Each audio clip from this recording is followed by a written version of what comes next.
बिस्मिल्लाहिर्रहमानिर्रहीम। नाज़रीन अस्सलाम वालेकुम, मैं हूँ इमरान वसीम। नाज़रीन, आज 3 अगस्त है, दिन है मंगल का और साल 2022। नाज़रीन, आज के रोज़ की चंद अहम हैपनिंग्स की जो डिटेल हैं वो आप नाज़रीन के साथ शेयर करेंगे। इन ख़बरों के अलावा भी नाज़रीन मज़ीद कुछ डेवलपमेंट आज के रोज़ की एक्सपेक्ट की जा रही हैं। उन हैपनिंग्स पर अगले वीलॉग में आप नाज़रीन के साथ हम डिटेल शेयर करेंगे। लेकिन आज की ख़बरों से गुफ्तगू का आगाज़ करने से पहले आप दोस्तों से ये दरख्वास्त करेंगे कि चैनल को सब्सक्राइब कर लें और बेल आइकॉन का बटन भी ज़रूर प्रेस करें। तो नाज़रीन, आज के प्रोग्राम का आगाज़ करेंगे जो डॉलर के कीमत में आज बहुत ज़्यादा जो है वो कमी देखी गई है। डॉलर के रेट में बहुत ज़्यादा आज तनज़ली हुई है। 240 रुपये कल बताया जा रहा था कि डॉलर का रेट है और आज 12 रुपये से ज़्यादा जो है वो डॉलर की कीमत में कमी जो है वो रिकॉर्ड की गई है। इसकी आखिर क्या वजह है कि एक रोज़ में डॉलर की कीमत में 12 रुपये से भी ज़्यादा की कमी जो है वो देखी गई है। इससे पहले अगर हम देखें तो डॉलर जो है वो छलांगे लगा रहा था रोज़ाना की बुनियाद पर। कभी 4 रुपये डॉलर की कीमत में इजाफा हो रहा था, कभी 5 रुपये डॉलर की कीमत में इजाफा हो रहा था और एक्सपेक्ट ये किया जा रहा था कि डॉलर जो है वो 250 रुपये से क्रॉस कर जाएगा। आज नाज़रीन डॉलर जो है, जैसा कि मैंने आपको पहले बताया कि 240 से कम होकर 227, 228 के इर्द गिर्द आ चुका है जब मैं वीडियो रिकॉर्ड कर रहा हूँ। अब इसकी जो वजह सामने आई है, वजह ये बताई जा रही है कि मार्केट में जो है वो डॉलर के जो फ़रोख्त करने वाले हैं वो ज़्यादा आ चुके हैं और डॉलर की कोई ख़रीदारी नहीं कर रहा। इससे नाज़रीन कहते हैं कि पैनिक सेलिंग, यानी जब डॉलर बढ़ रहा था तो पैनिक बाइंग की जा रही थी, डॉलर को धड़ाधड़ मार्केट से ख़रीदा जा रहा था। और आज लगता है ऐसे है कि जो डॉलर फ़रोख्त करने के लिए लोग गए हैं, और ग़ालिबन ये भी हो सकता है कि हुकूमत ने कोई डॉलर मार्केट में फेंके हों और बहुत बड़ी तादाद में जब लोग जो है मार्केट में डॉलर को फ़रोख्त करने के लिए गए होंगे तो पैनिक सेलिंग जो है वो देखने को मिल रही है कि लोग डॉलर फ़रोख्त करने के लिए मार्केट में मौजूद हैं, लेकिन डॉलर जो है जो डॉलर ख़रीदने वाले जो हैं वो डॉलर ख़रीद नहीं रहे हैं, बल्कि डॉलर की कीमत में कमी जो है वो देखी गई है। और यही वजह बताई जा रही है कि पैनिक सेलिंग की वजह से डॉलर की कीमत में जो है वो कमी आना शुरू हो गई है। और ये एक अच्छी खबर है पाकिस्तान के 22 करोड़ अवाम के लिए, एक कलेक्टिव जो है वो अच्छी खबर है, क्योंकि जब डॉलर की कीमत कम आएगी तो उसका जो असर है वो पेट्रोलियम मसनूआत की कीमतों पर भी पड़ेगा, क्योंकि पेट्रोलियम मसनूआत की कीमतों में जब इजाफा होता है तो तमाम चीज़ें जो हैं वो उनकी कीमतों में इजाफा कर दिया जाता है। एक तो ये ख़बर आपके साथ हमने शेयर करनी थी। अब चूँकि हमने डॉलर की बात की है तो इसहाक डार के हवाले से भी हमारे पास एक ख़बर है, उनकी ख़बर की डिटेल भी आपके साथ शेयर कर लें।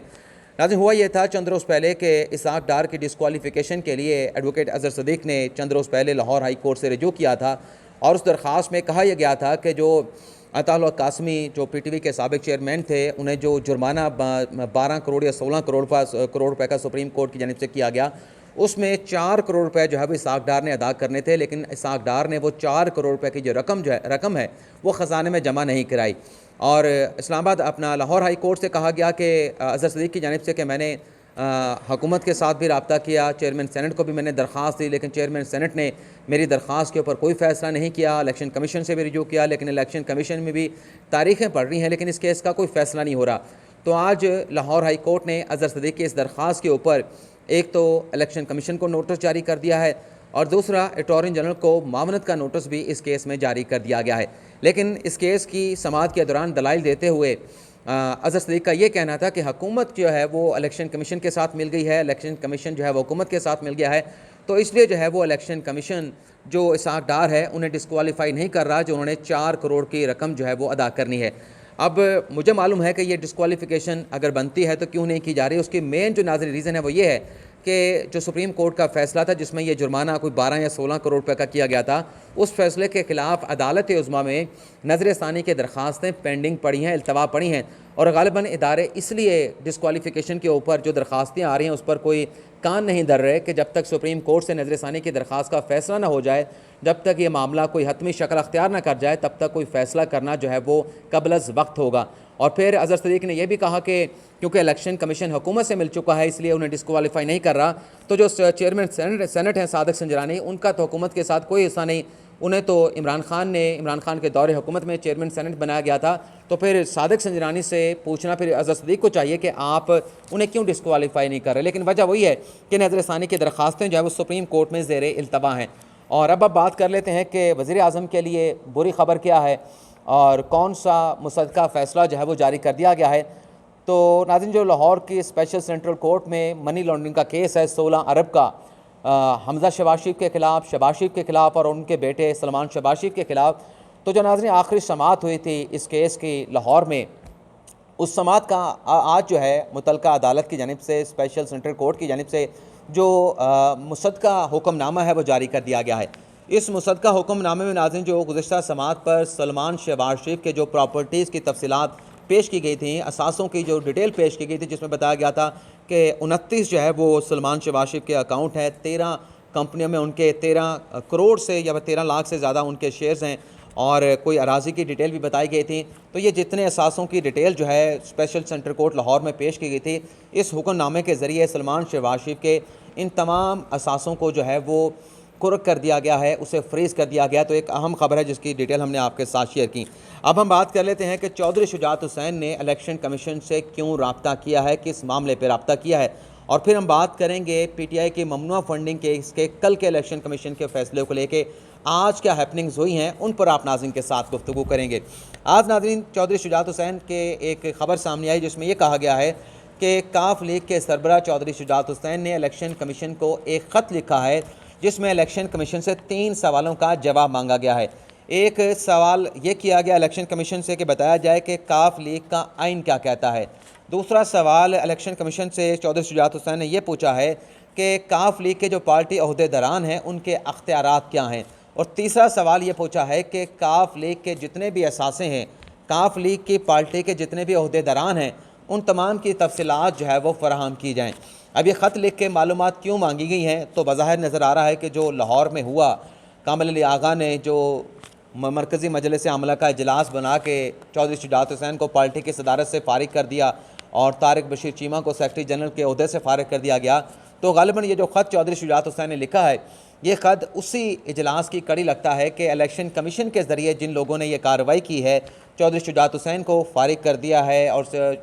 तारिक बशीर चीमा को फ़ारिग कर दिया है, तो इन सवालों का जवाब लेके उन लोगों को पैगाम पहुंचाया जाए कि पार्टी का दरअसल अख्तियार क्या है, पार्टी के सदर का क्या अख्तियार है, पार्टी का आइन क्या कहता है, आइन के मुताबिक सदर के क्या अख्तियारात होते हैं और मरकज़ी मजलिस आमला का इजलास कौन बुला सकता है। तो ग़ालिबन ये पैगाम देने के लिए चौधरी शुजात हुसैन ने जो है वो इलेक्शन कमीशन को ख़त लिखा है। अब आ जाते हैं कि कल के पीटीआई के फैसले के बाद आज क्या हैपनिंग्स हुई हैं। कल कुछ दोस्तों ने खबर चला दी कि ममनुआ फंडिंग केस का फ़ैसला आने के बाद हुकूमत ने फ़ैसला कर लिया है कि पीटीआई के ख़िलाफ़ उसकी तहलील का रेफरेंस जो है वो सुप्रीम कोर्ट में भेजा जाएगा। आज नाज़रीन कुछ दोस्तों से बात हुई है, कुछ नून लीग के सोर्सों से बात हुई है। उन्होंने कहा है कि खबरें तो चल गई हैं लेकिन फ़िलहाल कोई हतमी फ़ैसला नहीं किया गया, बल्कि ये कहा गया है कि जब तक सोचा ये जा रहा है, इन पैरामीटर्स पर जो है वो गौर किया जा रहा है कि जब तक कोई हमारे पास ठोस ऐसा कोई मवाद नहीं होगा तब तक ये रेफरेंस सुप्रीम कोर्ट में नहीं भेजा जाएगा। और बल्कि ये भी कहा है कुछ दोस्तों ने, कुछ ज़राए ने, कि हो सकता है कि ये जो इलेक्शन कमीशन का फ़ैसला है, इस फ़ैसले के ख़िलाफ़ जो अपील तहरीक इंसाफ की जानिब से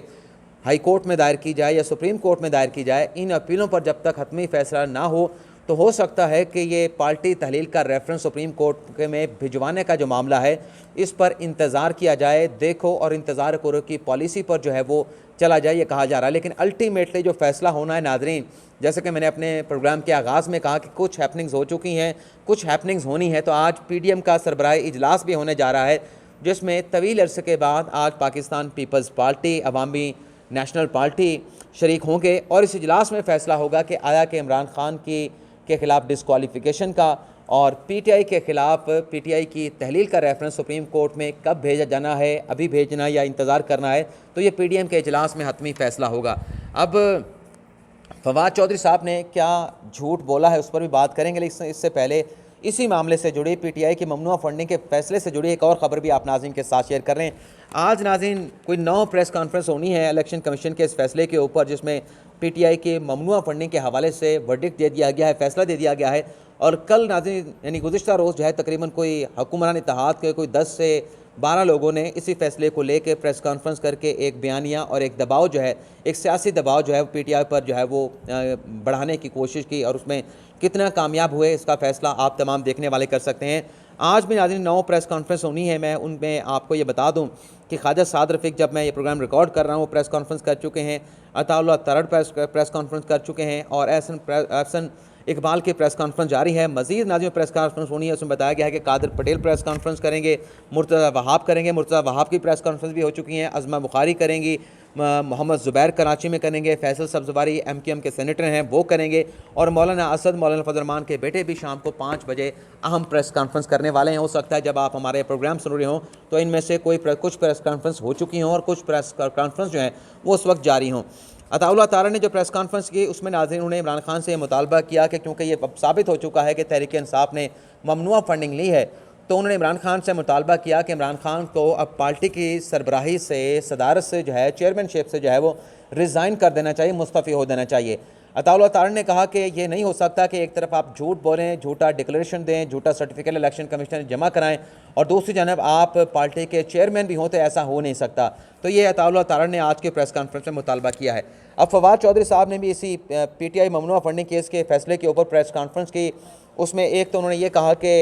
कल के इस फैसले को लेके जो ओवरसीज़ पाकिस्तानी हैं, जो पाकिस्तान को रेमिटेंसेस भिजवाते हैं, ज़र मुबादला भिजवाते हैं, उनके ख़िलाफ़ एक कंपेन चल रही है। तो ये सरासर गलत बात है। ओवरसीज़ पाकिस्तानियों के ख़िलाफ़ कोई कंपेन नहीं चल रही, क्योंकि इलेक्शन कमीशन के फैसले में सिर्फ कहा गया कि 34 ऐसे गैर मुल्की हैं जिन्होंने इलेक्शन कमीशन को, अपना पाकिस्तान तहरीक इंसाफ को जो है वो ममनुआ फंडिंग दी है। हालांकि हज़ारों की तादाद में फ़हरिस्तें PTI का अपना दावा है कि हमने इलेक्शन कमीशन को दी है और वह तमाम ओवरसीज़ पाकिस्तानी हैं, लेकिन उनमें से किसी का नाम इलेक्शन कमीशन ने नहीं लिया। लेकिन जो ओवरसीज़ हैं उनके बारे में कहा है कि ये 34 ओवरसीज़ हैं जिन्होंने पाकिस्तान तहरीक इंसाफ को फ़ौरन फंडिंग की है, जो कि प्रोहिबिटेड था PPO 2002 के सेक्शन 6 सब क्लॉज 3 के मुताबिक। दूसरा नाज़रीन उन्होंने झूठ ये बोला, गलत बयानी कह लें, झूठ कह लें, चलें थोड़ा सा सॉफ्ट कर लेते हैं कि गलत बयान उन्होंने ये की। उन्होंने कहा कि चीफ इलेक्शन कमिश्नर के ख़िलाफ़ जो रेफरेंस है मिसकंडक्ट का, वो सुप्रीम कोर्ट में दायर कर दिया गया है, सुप्रीम जुडिशल काउंसिल में वो रेफरेंस भिजवाया जा चुका है। ये नाज़रीन जब अनाउंसमेंट की ज़रिए से बात है कि हम सुप्रीम कोर्ट को कवर करते हैं, तो मैंने सारी सुप्रीम कोर्ट जो है वो खंगाल दी, पूरी छानबीन की, एक एक सोर्स को खरीदा, इवन के PTI के लीगल्स माइंड से भी मैंने पूछा कि क्या ये रेफरेंस दायर कर दिया गया है, तो मुझे ये बताया गया कि चीफ इलेक्शन कमिश्नर के ख़िलाफ़ तो रेफरेंस दायर नहीं हुआ, लेकिन जो इलेक्शन कमीशन के मेंबर हैं सिंध से निसार दुरानी, उनके खिलाफ कुछ अर्सा पहले फैसला वाड़ा जो है वो रेफरेंस जो है सुप्रीम जुडिशल काउंसिल में मिसकंडक्ट का और उनकी बरतरफी का दायर कर चुके हैं। और ये जो नाज़रीन हमें बताया गया है कि निसार दुरानी इलेक्शन कमीशन के किसी मेंबर के खिलाफ रेफरेंस दायर हुआ है, इस खबर को हम पहले ही किसी व्लॉग में रिपोर्ट कर चुके हैं और मैं अपने चैनल को भी रिपोर्ट कर चुका हूँ। अच्छा, इस प्रेस कॉन्फ्रेंस में एक उन्होंने और भी बात की, वो भी आपके साथ हम शेयर कर लें। एक तो उन्होंने कहा कि हम अपील जो है वो दायर करने जा रहे हैं इलेक्शन कमीशन के फैसले के खिलाफ और जल्द ये अपील जो है वो दायर कर दी जाएगी। लेकिन इसी फैसले में, इसी प्रेस कॉन्फ्रेंस में फवाद चौधरी ने यह भी कहा कि माजी में नवाज शरीफ पे भी इल्ज़ाम लगा और मोहतरमा बेनज़ीर भुट्टो ने इल्ज़ाम लगाया कि उन्होंने उसामा बिन लादेन से गैर मुल्की फंडिंग ली है, और वो वीडियो क्लिप जो है मोहतरमा बेनज़ीर भुट्टो का इस प्रेस कॉन्फ्रेंस में चलाया गया। अब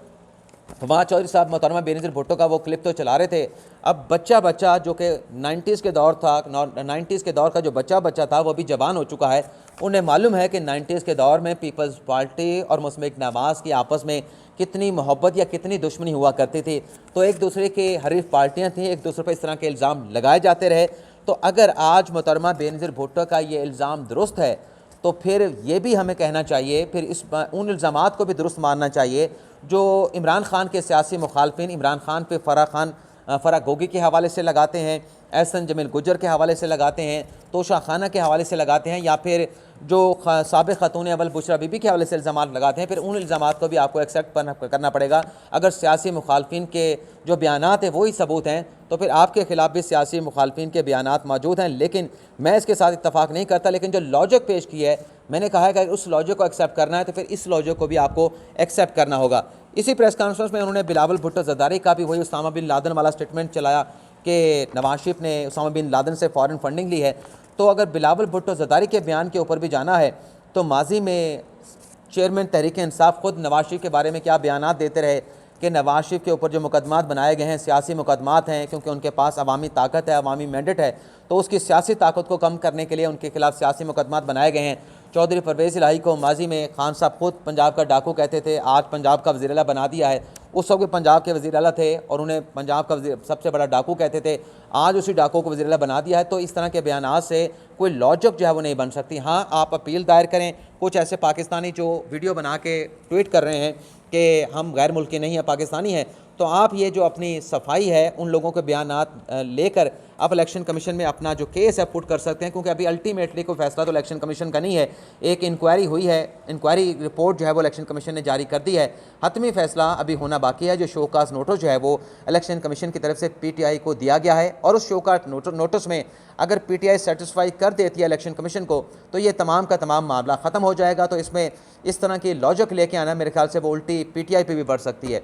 तो ये नाज़रीन आज का हमारा व्लॉग, आपसे इजाज़त चाहते हैं। अल्लाह ताला हम सब का हामी नासिर हो, दुआ में याद रखिएगा। अल्लाह हाफिज़।